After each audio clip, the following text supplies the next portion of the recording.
Hello guys, good evening sa inyo. Ito ulit si Gene. Welcome sa 11 Workshop, no guys? So, hindi na pala tayo 11 Workshop ngayon. Inalis ko na yung 11 Workshop. So, Gene Carade na lang yung pangalan ng ating YouTube channel ngayon guys. And malalaman nyo kung bakit, no? In other episodes, pag-usapan natin yan kasi medyo may mga pagbabago tayong gagawin dito sa ating vlog, no guys. So, yeah, ang gusto ko lang i-discuss sa inyo guys ito, meron ako dito na katatapos ko na kasing hasain tong aking mga itak, no? So, yung mga bolo ko. So, may nag-comment kasi nung nakaraan, I think, meron kasi akong gumawa ko ng vlog dati, di ba? Yung mga basic na home DIY maintenance tools, no guys. So, meron tayong vlog niyan, no? Yung martilyo, lagare, yan yung mga basic na kailangan na meron tayo sa bahay, no? Kahit sa anong klaseng bahay tayo meron tayong sariling bahay, apartment, condominium, kailangan meron tayong mga basic na tools, no? Yun nga, yung mga martilyo, lagare, ganyan, meron tayo niyan. Kung gusto nyo, interesado kayo dyan, check nyo lang yung ating vlog dyan, no guys. Pero, meron akong hindi nabanggit doon, no guys. At ito yung para sa akin talaga ay kailangan ng lahat ng mga bahay. Hindi lang sa bukid, okay? Hindi lang sa bukid. So I think lahat ng bahay ay kailangan talaga ng ganito, which are tinatawag natin na sa Tagalog, tatawag natin itak, iba naman tinatawag nila na bolo, 'di ba? Or parang ganyan, no? So palang sa ibang lingwahe, 'di ba? So iba-iba yung tawag sa mga ganyan, iba-ibang klase yung mga ganyan. But basically, it's just a long knife, no? Ito yung mga mahabang ah, patalim, no, na kutsilyo, no, na madalas nating makita sa mga magsasaka, 'di ba? Mangingisda, magbubukid, 'di ba ganyan. Pero alam nyo ba na kahit mga nakatira sa lungsod ay kailangan ng mga ganito. Ito yung mga isa sa pinaka versatile at useful na tools, okay? So bakit useful yung mga itak, okay? Kasi guys, imagine nyo, napakarami lang pwedeng paggamitan. For example, 'di ba? Or simple na lang sa bahay, 'di ba? So kung halimbawa meron kang kailangan na chap-chapin na lechon, okay? And hindi kasya yung kutsilyo mo, then go get your itak, okay? So or halimbawa kailangan mo magbiyak ng buko, 'di ba? Or magbiyak ng prutas na hindi kaya ng kutsilyo, kailangan mo diyan ay itak, okay? Tapos, kung meron ka namang garden, naku, napaka-importante ng may itak.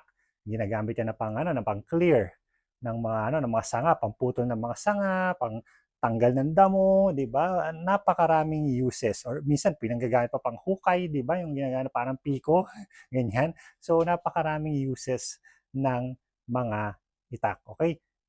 At isa pa, pwede mo rin kailangan mo rin to kapag nagkaroon ng emergency. Halimbawa, may bumagyo, may mahulog na poste or sanga, di ba? Pwede mo tong gamitin na pang-clear ng mga yan, no? Or kung halimbawa, pupunta ka ng bundok, o yun nga, pupunta ka ng gubat, no? Kailangan may dala ka nito para nga yung pang sibak mo ng kahoy, pang tanggal ng mga nakaharang sa daan, no, guys? And of course, pwede mo rin 'tong gamitin for security, no? So self-defense, 'di ba? Pero siyempre 'pag gano'n, kailangan na mag-aral ka ng mga moves na ganyan, no? So at 'wag natin 'tong gagamitin for offensive, no? Defensive pwede. Kung pagtatanggol natin yung sarili natin, okay lang 'yon. We have to defend ourselves, 'di ba? Pero 'wag niyong gagamitin 'to sa kasamaan, okay? Sa krimen, okay? Bawal 'yon, illegal 'yon, okay? So eto guys, I have three. So meron akong tatlo dito na klase ng itak. You don't need three, kahit isa lang, okay na 'yon, no? Pakita ko lang sa inyo yung mga iba-ibang klaseng itak na na meron ako. Pero hindi ako guys, hindi ako expert sa mga itak, no? So papakita ko lang sa inyo, ito yung unang-una kong itak, ito yung nabili ko dati pa. So ito nabili ko nito sa Lazada. Ito ay ito, tawag nila dito is yung jungle style, jungle bolo, no? So, yeah, nabili ko 'to sa Lazada dati pa, matagal na. Pero ayoko nito kasi tingnan niyo, balik ko. balik ko hindi maganda yung quality nung ano, nung pagkakagawa niya. And okey naman, maganda sana yung handle niya, sungay kalabaw, 'no. Mamaya pag-usapan natin kung ano yung mga kailangan niyong hanapin kung bibili kayo ng itak or ng bolo, 'no. Pero ito, okey naman 'to guys, ginagamit ko pa rin naman 'to, nakaka-chop pa rin naman siya, yun nga lang medyo baliko talaga yung kanyang blade, so naalibudburan ako sa kanya. Pero minsan ginagamit ko 'to sa labas or hinihiram nung kapitbahay ganyan, pagtabas ng mga ano nila, mga puno-puno, ng mga sanga, okey lang naman. Ito yung pinapahiram ko kasi ito yung, bolo na I really don't care about 'no. So 'yan.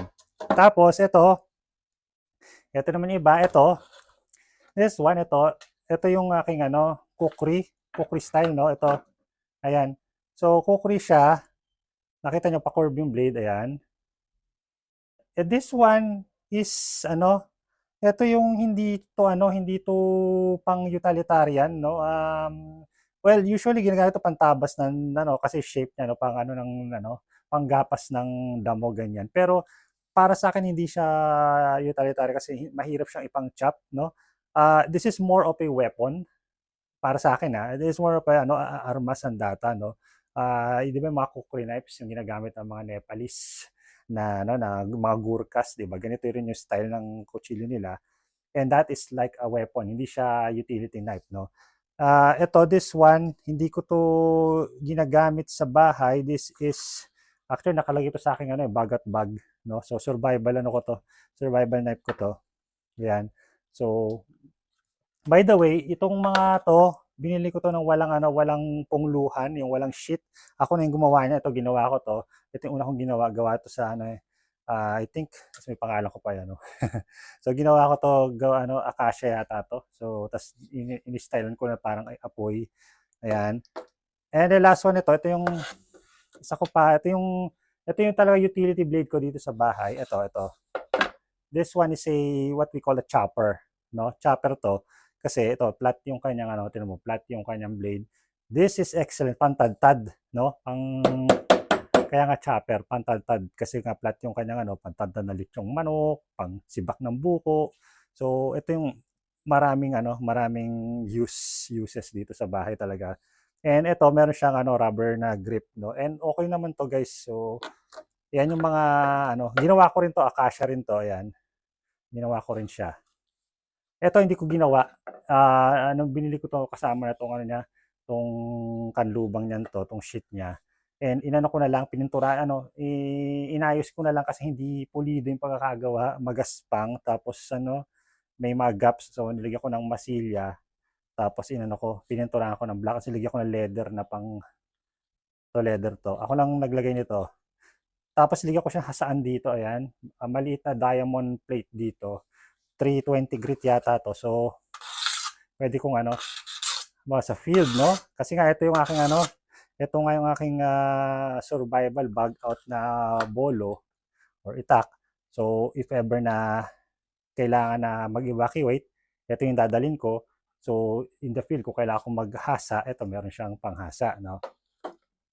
So ano ba, bibili kayo ng itak. So ano ba yung kailangan yung ano, pagpilian, or ano ba yung mga dapat na tandaan sa pagbili ng itak or bolo, no? Now, hindi nyo kailangan bilhin yung pinakamahal na bolo. And I would say na may mga itak talaga na mamahalin, no? Yung 3,000 up to sky's the limit. Yung mga talagang gawa, mga high quality. Yung mga gawa ng mga panday na talagang top of the line, no? Yung sina Ram Makimot yan, si Idol Ram yan. So yung mga ganyan, yung mga kilalang panday, matataas yung presyo ng kanilang magawa, which is they deserve naman kasi talagang sobrang gaganda, sobrang tatalas yung mga pinaggagawa nila. Pero hindi mo kailangan yan kung kailangan mo lang sa bahay lang, no, ng mga ano, usually yung bumibili ng yung mga kolektor, okay? Pero kung utility blade lang na pambahay, hindi mo kailangan maganyan. Okay na sa atin yung mga itak na around 300 to 1,000 pesos ganyan. Ito, yung mga ganyan, hindi lalapas na ng 1K yung mga itak na to. I think ito, bili ko rito na ano ko to sa bidding, 250 lang yata to, no? Auction. Ito medyo mataas yung presyo niya, nasa mga 800 yata to. Pero matagal ko nang binili to eh. Tapos ito naman, ganoon din, sa Lazada ko binili, which is I think huwag kayong bibili sa Lazada ng mga ganito kasi ayan tingnan niyo, hindi maganda yung nabili ko. Okay, so might as well na bumili kayo sa mga local na panday. Okay, yan, yung mga panday na yan, yung mga gawang Pilipino talaga. Okay?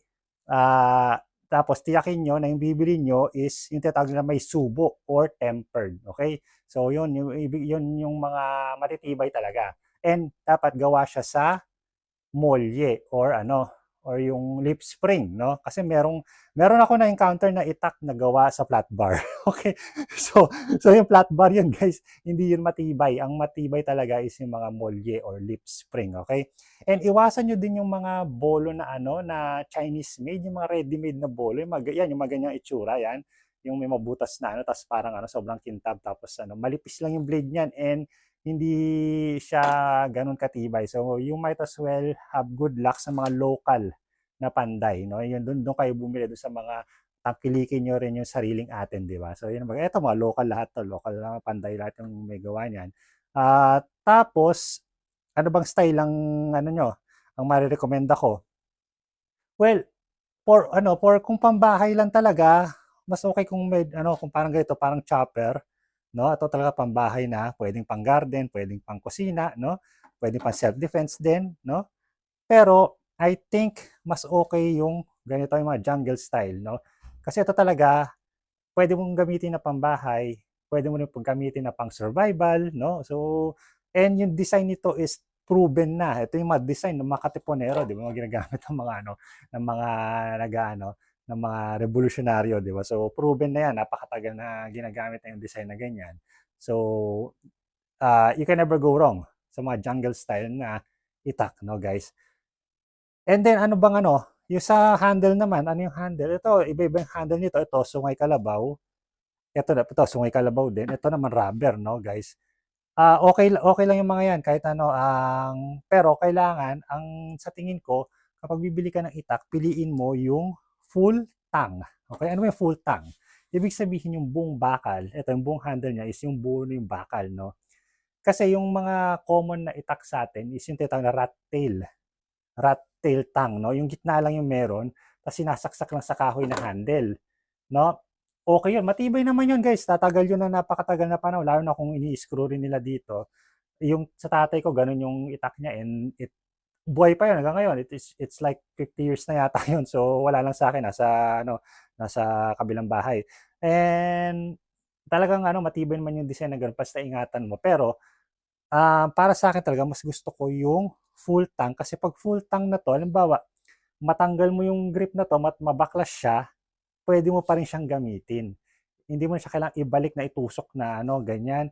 Pwede mo pa rin siyang gamitin, balutan mo lang siya ng tela o ng lubid, paracord, whatever. Pwede mo na siyang gamitin ulit na pang itak, no? So yun ang maganda. Materials naman, guys, mas gusto ko either sungay kalabaw nga. Kasi ang sungay kalabaw, guys, hindi yan inaamag, hindi yan inaanay at hindi yan nabubulok. So forever na siyang ganyan. Natutuklap siya, pero matibay ang sungay kalabaw, guys. So, proven na yan sa mga itak ng mga sinaunang panahon, di ba? Pero okay din itong mga itong gawa sa gulong, rubber. Mas komportable siya sa kamay, mas malambot siya. No, guys, malambot siya. Ayan, malambot. No? So, tapos, kapag nasira to, madali nang palitan. Since full tank naman siya, pwede ko siyang palitan ng goma ulit or plastic or either kahoy na. Pwede na rin yan. So, I think, kung ganito lang, iwasan na rin natin yung kahoy na hawakan kasi alam niyo naman yung kahoy kapag hindi siya maganda yung pagkakagawa niya, baka amagin or yan, anayin, tapos pag nababasa, di ba, nabubulok yon yung kahoy. Itong sungay kalabaw at rubber is hindi nagkakaganon, okay? So, yun lang. Yung haba pala, ano ba yung haba na marirecommend ako? Well, at least lampas ng 12 inches, no? Ito kasi, itong haba nito is around, yung blade niya is around 13 inches. So, okay na yan, 13-inch blade. Okay na, wag din yung masyadong mahaba or wag din yung masyadong maikli, no? So, kasi yung iba-ibang design ng itak, kanya-kanyang silbi yan, no? Maraming design ng itak sa Pilipinas and iba-iba ng haba, iba-iba ng ng iksi, no? So lahat yan is merong specific na purpose, no guys. Pero para sa atin, mga homeowners lang, sapat na yung mga 12-inch na blade. Okay? So, yun.